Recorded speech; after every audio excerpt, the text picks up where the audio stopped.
There was a conviction recently of a terrorist, Boko Haram. I believe his name is Hussaini Isma'il.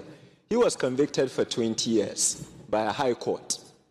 He was a Boko Haram terrorist. Nnamdi Kanu was convicted, I think, last week, and his own conviction said life sentence. I don't understand why one terrorist is getting 20 years and the other is getting a life sentence if you're saying that. I think Pastor made a good point. There's this idea that justice is served differently, and it affects the problem.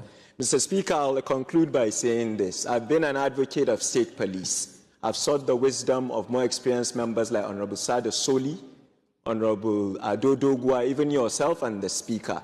I think the definition of insanity is doing the same thing over and over and over again and expecting different results. Somebody said that earlier.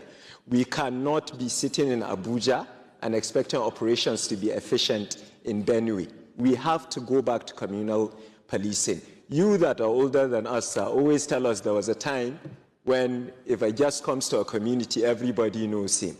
We have to get the traditional leaders involved and go back to state policing. This parliament, under your leadership, and I know the excellent work you're doing in the Constitutional Review Committee, is looking at that. Sir, no time for election talk now.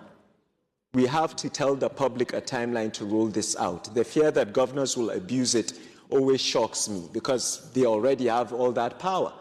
I'll finally end by putting myself in trouble as usual. The North has an issue.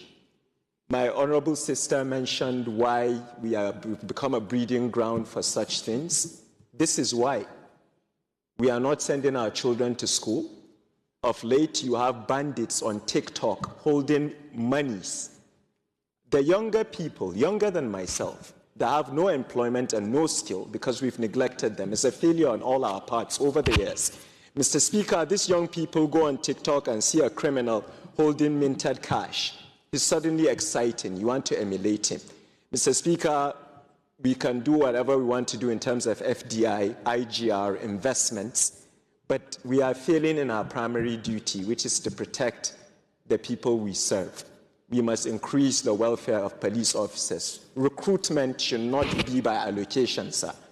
Each state should provide the exact amount of numbers. It should be digitized. We should look for young Nigerians that want to join the army to serve, not because it's a job that's seen as something else.